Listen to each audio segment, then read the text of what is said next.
Assalamualaikum warahmatullahi wabarakatuh. Kembali di channel kami, yaitu Mebel Kandang Merah Putih. Di sini saya akan menjelaskan bagaimana cara memilih gergaji yang bagus versi mebel kandang. Karena dari berbagai macam gergaji yang saya miliki, ada beberapa kelemahan dan ada beberapa keunggulan. Langsung saja kita check in. Untuk mebel kandang saya sangat menyukai gergaji yang seperti ini. Gergaji ini terbuat dari bekas selendang gergaji circle ya lur. Jadi ini langsung dari pengrajin. Ini kualitasnya sangat bagus. Di sisi lain karena ini bekas selendang circle ya, yang jelas-jelas kualitasnya bagus.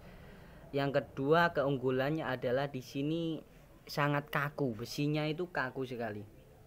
Nah, ini sangat kaku, berbeda dengan gergaji yang lain yang harga 30, 50 seperti itu.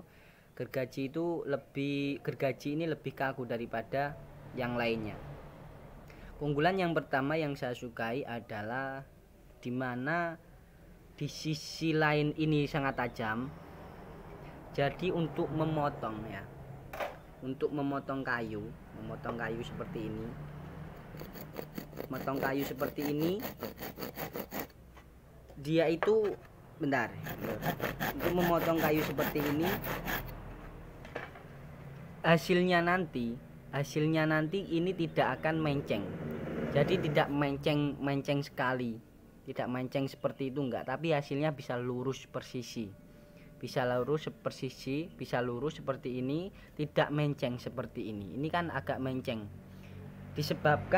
Yang menyebabkan dia lurus tidak menceng itu karena besinya ini ketika dia menggasuk begini ya lur, ini tidak gerak-gerak, jadi tetap lurus. Ini yang menyebabkan kenapa kok kayu kok bisa lurus ketika digergaji. Berbeda lagi dengan harga yang 50 ribuan. Ini dulu saya beli hanya 35.000 lur ya. Ini langsung dari pengrajin. Yang ini harga 50 ribuan. Ini mempunyai kelemahan. Kelemahannya di sini besinya terlalu lembek. Jadi ketika untuk menggergaji itu dia terlalu mengikuti alur. Nah, itu terlalu lembek. Jadi ketika kita menggergaji seperti ini, ketika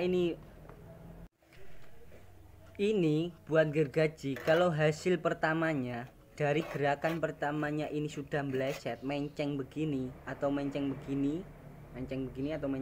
tidak lurus persisi seperti ini, maka hasil akhirnya itu tidak akan lurus, akan menjadi seperti ini, akan menjadi sedikit menceng, disebabkan karena besinya ini terlalu lentur.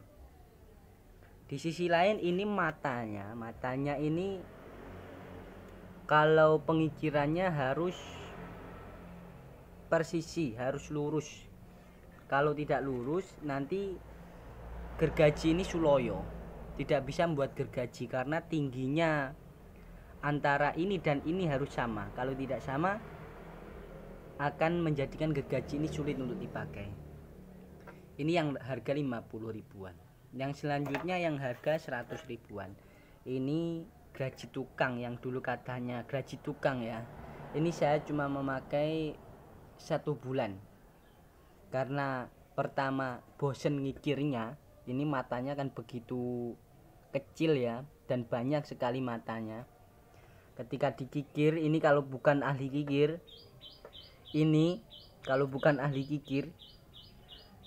kikirnya itu bisa membuat ini semakin lebar. Akhirnya matanya ini menjadi hilang, matanya satu persatu menjadi hilang. Ini yang membuat saya tidak suka gergaji yang ini. Ini harganya 100 ribuan lebih. Kalau untuk kapasitas kualitas memang bagus ya. Ini sedikit kaku, kemudian dia tipis, Jadi untuk pemotongan kayu dia bisa lebih tipis, pengurangannya lebih tipis dibandingkan kayu yang bekas garji selendang tadi. Kelemahan yang pertama adalah dia ini harus detail, jadi bosan ngikirnya. Itu kelemahan yang ini. Yang kedua, dia makannya itu terlalu sedikit. Makannya untuk makan kayunya ini terlalu sedikit. Jadi untuk harganya ini terlalu meraup gocek yang cukup mahal ya. Berbeda dengan ini yang hanya 35.000. Ini makannya ini sangat banyak sekali karena matanya selain besar-besar ya. Matanya besar-besar, dia tidak terlalu rengket, tidak terlalu banyak matanya. Jadi untuk membelah untuk membelah benar-benar efektif sekali ya. Jadi saya sarankan bagi pemula untuk tidak tergiur barang yang mahal. Kalau hanya untuk pemotongan kayu biasa cukup memakai gergaji yang murah saja. Intinya pada gergaji itu ya adalah yang pertama pilihlah yang kaku. Yang kedua pilihlah matanya yang di situ besar-besar. Karena nanti memudahkan Anda sebagai pemula untuk mengikir. Jadi nggak kesulitan ngikirnya. Yang kedua adalah matanya besar, yang pertama adalah lurus, dan yang ketiga di situ kita harus pantau dulu dari bahan apa. Kalau bahannya dari selendang itu kebanyakan lurus, nggak bengkong begini nggak, tapi tetap lurus. Oke. Semoga para pemirsa paham ya. Nanti kalau ada yang request tentang apapun itu akan saya buatkan videonya.